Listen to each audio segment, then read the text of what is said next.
Hello everyone, welcome to my channel.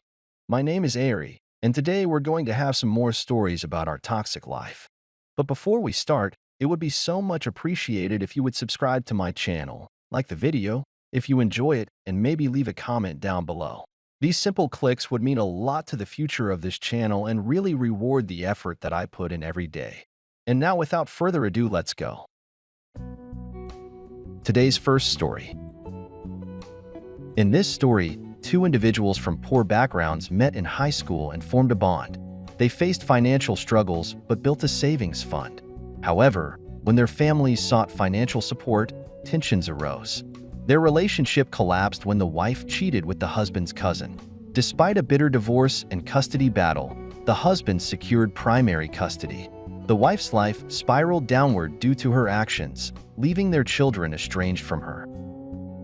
Now let's get into the story. I met my wife while we were attending a terrible high school. We lived in a dodgy area and came from poor families. We got to know each other in school, out of school, and a few years later while we worked full-time at the same company. Only her father and my mother were still alive. But we each had several aunts and uncles, brothers, sisters, and cousins. We all lived around the same area and depended on each other.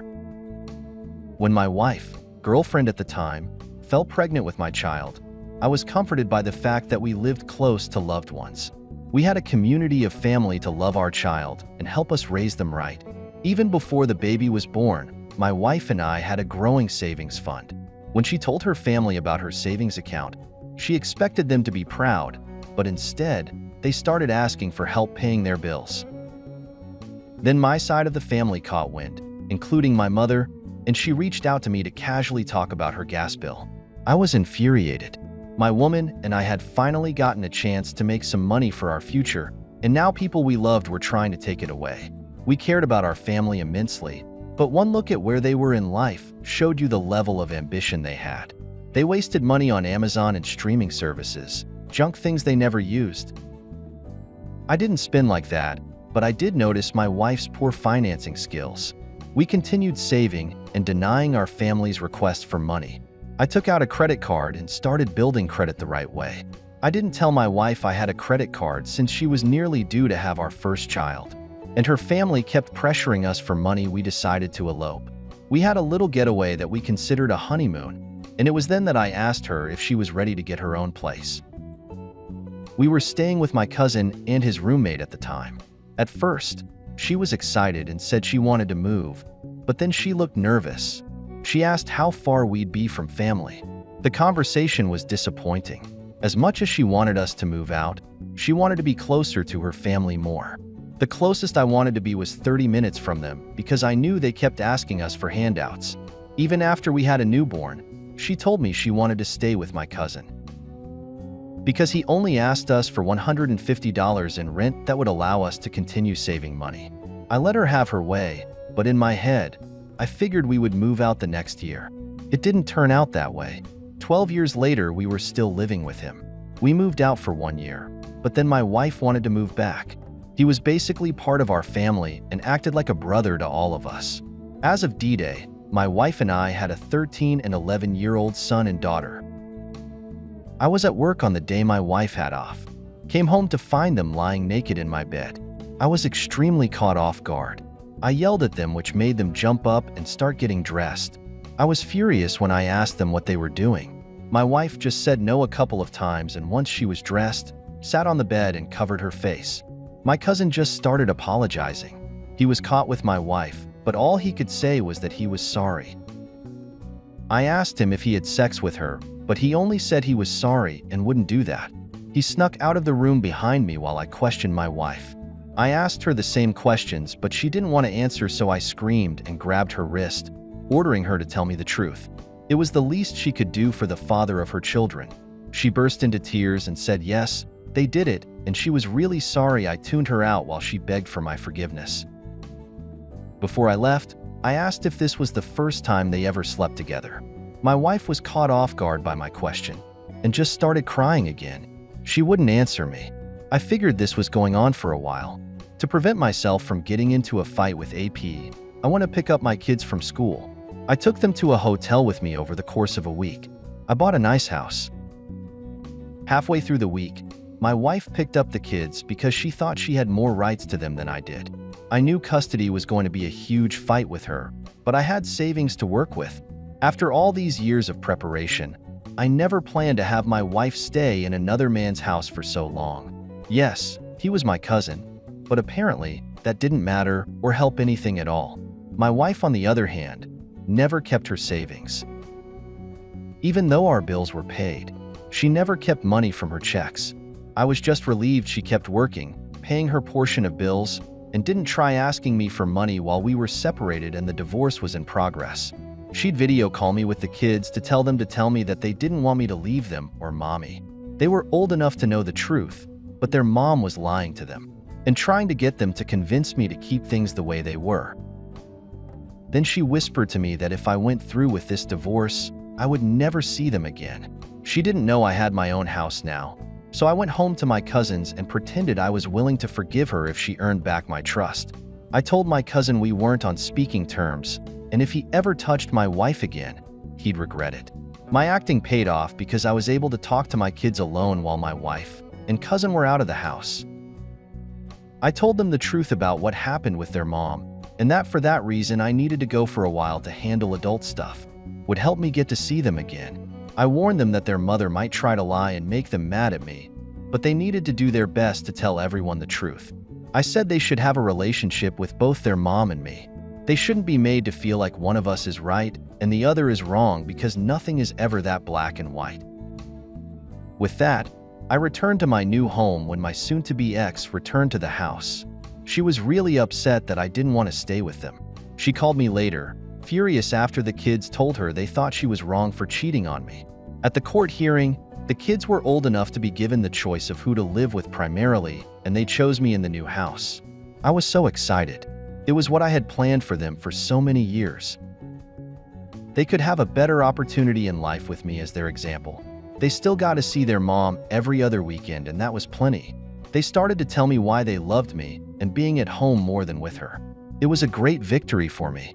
My kids haven't turned against me after all, and I try not to think about those unfair and scary months when I wasn't sure what was going to happen. It was only 4 months before the kids told the court they didn't want visits with their mother anymore because she would drink in front of them and talk badly about me. I don't wish this experience on anyone, but if it happens, try to keep future goals in mind to stay ahead of your ex and don't get caught up in the frustration. Trying to focus on positive changes, my ex's life became as miserable as possible. She hit rock bottom and continues suffering the consequences for cheating on me with my cousin, and we lived with for years. Our children are adults now, and they don't have any contact with their mother or AP. She didn't get to experience the life I wanted for us, and that's the saddest part of all. Today's second story. In this story, a married couple, together for 13 years with an 8-year-old son, face upheaval when the husband learns his best friend is the boy's biological father. The wife hid the truth, leading to the husband's fury. Amid divorce proceedings, he fights for custody, showcasing his loving relationship with his son. Despite attempts by the wife and friend to claim custody, the court rules in favor of the husband, citing his integrity and dedication. The wife's deceit estranges her from her parents, who reconcile with their grandson. Now let's get into the story. My wife, 40 female, and I, 43 male, were married for 13 years and had an 8-year-old son. Life as we knew it was destined to change abruptly. For some context, my best friend became an uncle figure to our son from the day he was born. Our family included him, and we were all close. My wife and I both worked, but my wife's hours varied. So on certain days, she got to spend the day with our son instead of taking him to daycare and eventually school. My in-laws were very involved with our son. They volunteered to take him to every baseball practice and game. They always spoke to him in the wisest and most loving way possible. I could tell they wanted to teach him everything they learned in so many years of living. They wanted to be a trusted and stable presence in his life. They were unaware that his mother kept a very dark secret for many years that was about to be exposed. My wife was getting more distant. It seemed like she was trying to convince herself she didn't need me in her life. She wanted to believe that what she was planning wouldn't ruin any of our lives. According to her, this was only supposed to have set things right. One day, my best friend called me and I could tell something was wrong. He asked me to meet him for lunch, and that's where he broke the news. My son, the boy I'd been raising all 8 years of his life, was actually my best friend's son. My wife cheated on me all those years ago, and they knew he was his father. My wife insisted they keep it a secret from me because she didn't want to go through a divorce and custody battle. She knew that her infidelity would be proven, and she would lose any and all support from her parents. Now, my best friend was telling me he wanted to be my son's father, his rightful father, as he put it. Not only that, but he also wanted to marry my wife so they could be the family they were always meant to be. I was absolutely furious with him. I slapped him across that face for trying to steal and told him to go get his own. He dismissed the people that were concerned for him. After the slap, and whispered to me that it was actually me who was in the way of him living the life he was supposed to live with my wife and son. He told me I should just let them go and seek out a new woman to have kids with, so we could each have our own family. I knew I had to stop his delusion from becoming a reality. I went home and confronted my wife, telling her what my best friend was trying to claim. Instantly, she was on edge and pulled cigarettes out of her purse. I didn't know she started smoking again. She admitted that she knew my best friend was actually my son's father. As if that wasn't enough, she let me raise him all these years without telling me the truth. She'd also been taking our son to see my best friend without me any chance they got. I asked her the next logical thing, which was she also sleeping with my best friend all these years? She quickly said no, she wasn't sleeping with him. That entire time in the past 8 years, there was 1 year that they stopped seeing each other. My brain was slow to process what she said. That meant that for at least 7 years, my wife was sleeping with my best friend behind my back. I didn't realize, because I trusted them, and he was very involved in my son's life. I finally understood why it wasn't the innocent, caring, genuine personality I thought my best friend had. It was because he wanted to know his own son without admitting he was his father. I slapped my wife too as soon as my soul re-entered my body. I hated them both for taking advantage of me and letting me live a lie regardless. I felt like this boy's father. I loved him as my own. I filed for divorce and a paternity test, which my wife and AP were only too happy to do. It proved that what they were saying was true. It broke my heart, but I already resolved to be my boy's father and win custody of him. After the DNA results came back, the court hearings began. My wife was voluntarily living with AP, but they didn't even try to have our son live with them. They let him stay with me in the same house he lived his whole life.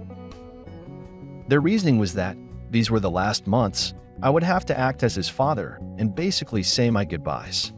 I didn't let this time with him go to waste. I set up security cameras around the house so that the court could see exactly how my son and I got along and lived life in the videos I collected.